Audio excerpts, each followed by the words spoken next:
A few moments later.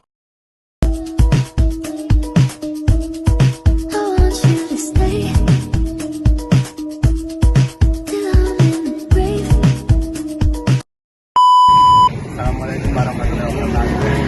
Saya perwakilan dari kelompok 3 atas nama Putri Pamungkas ingin mewawancarai Bapak Bupati Merah tentang monumen kebulatan tekad. Sekian, assalamualaikum warahmatullahi wabarakatuh.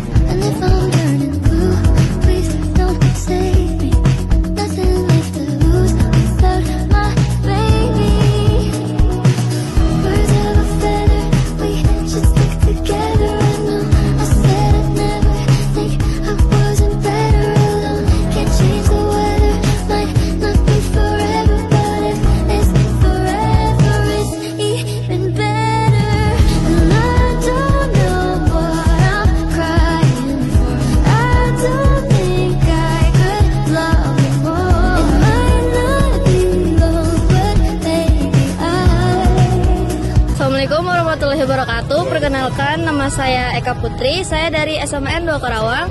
Ingin sedikit mewawancari Bapak Cece.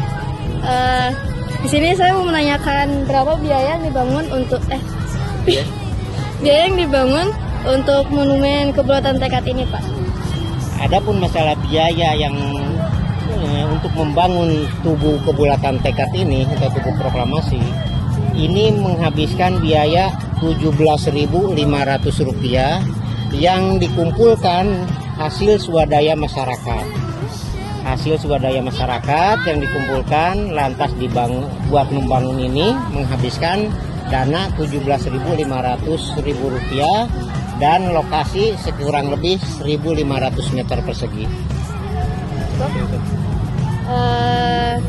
Sekian wawancara dari saya. Assalamualaikum warahmatullahi wabarakatuh.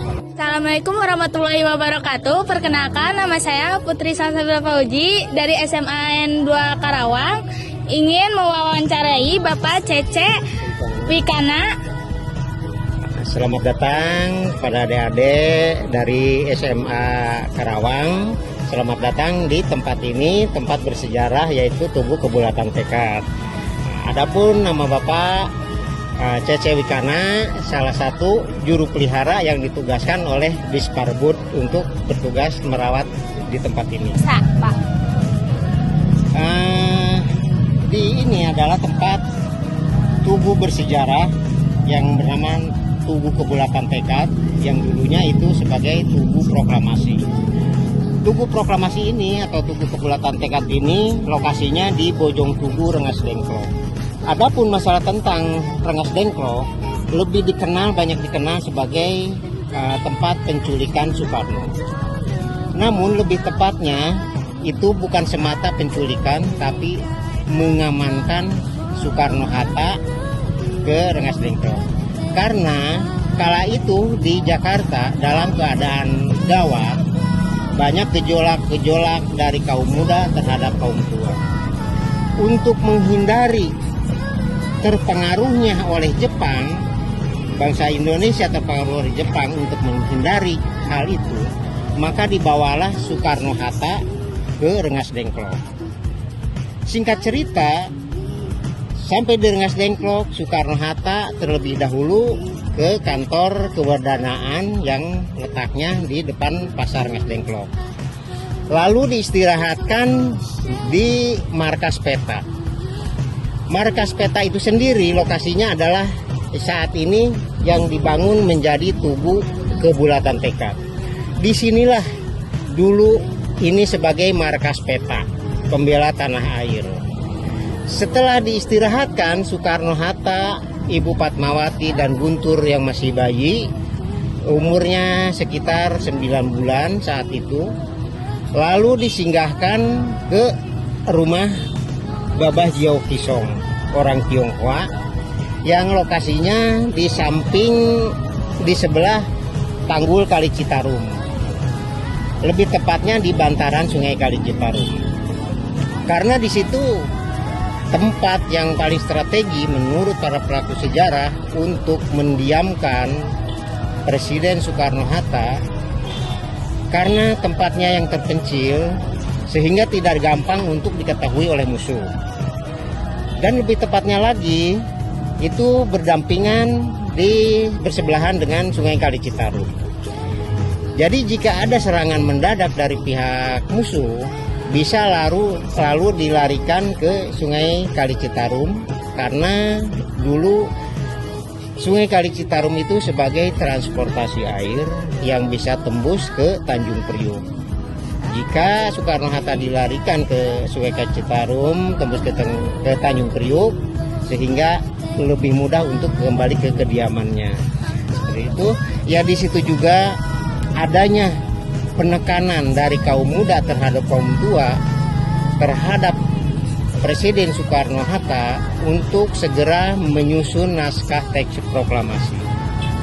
Atas desakan, atas perdebatan yang serius dari kaum muda terhadap kaum tua untuk segera menyusun naskah teks proklamasi, dengan perdebatan yang serius, sehingga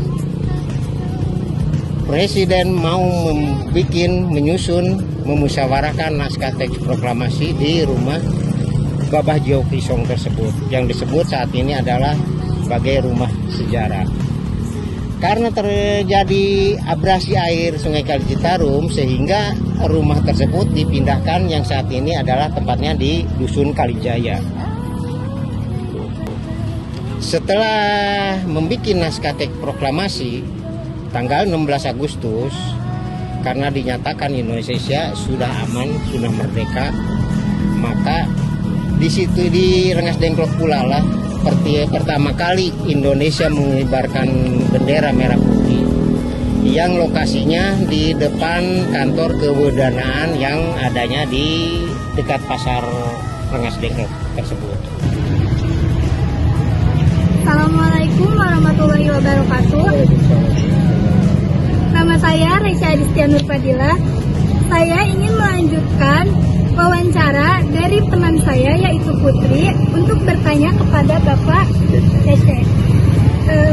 Bapak mau minta tolong boleh dijelasin dulu apa kejadian dari gambar-gambar tersebut? Ini adalah gambar berupa cerita tentang persiapan kemerdekaan Republik Indonesia. Ini secara besar ada pun ini ada pesawat. Ini pesawat yang berada di Saigon di Vietnam Selatan. Karena waktu itu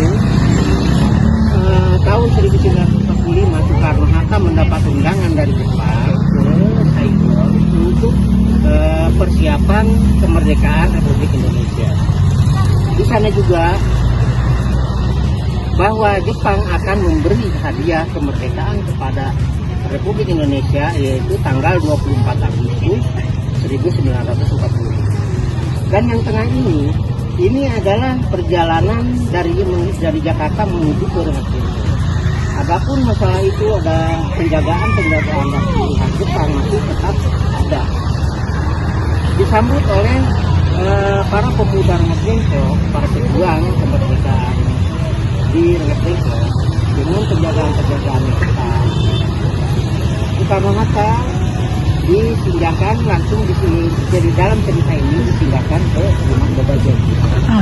Dan di sana pula di rumah Babah Jio Kisong, Soekarno-Hatta membentuk naskah teks proklamasi. Dan ke sebelah sana itu adalah tanggal 16 Agustus tahun 45. Itu pengiringan bendera, bahwa di Rengas Dengklok inilah tanggal 16 Agustus 1945 Indonesia pertama kali mengibarkan merah putih. Dan ke sebelah kanan ada pembacaan proklamasi di Pegangsaan Timur Jakarta.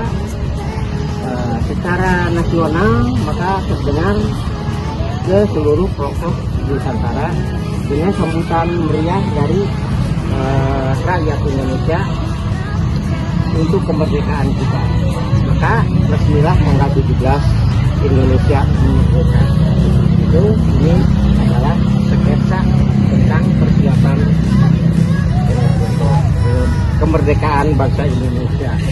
Namun para pemuda di Rentengkong menekankan terhadap kaum tua untuk segera merebut kemerdekaan tanggal 6 Desember karena dinyatakan sudah dalam keadaan aman, sudah dinyatakan jauh dari pengaruh Jepang di negara ini. Jadi tidak mengikuti apa, walaupun Soekarno-Hatta sudah berjanji akan menerima pemberian Jepang tanggal 24, namun kemerdekaan harus kita raih. Maka alhamdulillah direbutkan tanggal 16 Agustus sudah merdeka. Seperti itu. Baik, terima kasih Bapak telah menjelaskan. Mari kita sambung untuk ke pertanyaan untuk Bapak Cece. Iya. Yaitu pertanyaan yang pertama, kapan pertama kalinya monumen kebulatan tekad ini dibuat? Adapun masalah tentang tubuh monumen kebulatan tekad ini atau tubuh proklamasi dibangun sejak dari pertengahan Juli hingga tanggal 17 Agustus tahun 1950, maka lalu biar kita ini dibentuk ditekankan terhadap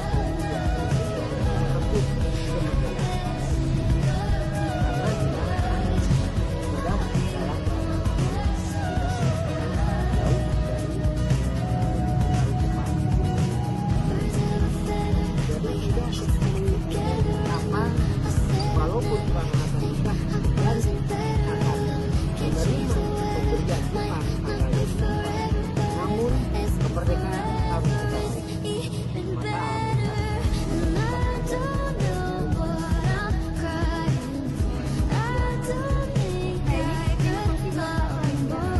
Mari kita sambung untuk ke pertanyaan untuk Bapak Cece. Yaitu pertanyaan yang pertama, kapan pertama kalinya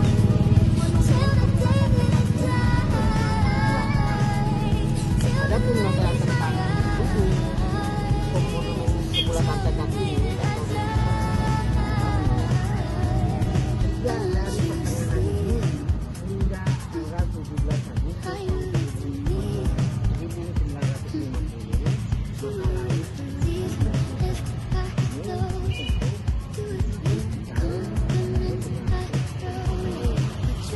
lalu dari pertengahan Juli hingga 17 Agustus. ke pertanyaan selanjutnya? Apa penyebab dari monumen kebulatan ini dibuat? Ini dibuat karena menurut para pelaku sejarah, para pemuda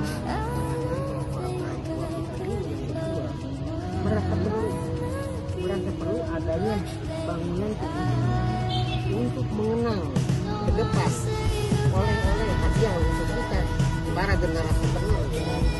Ini yang sejarah.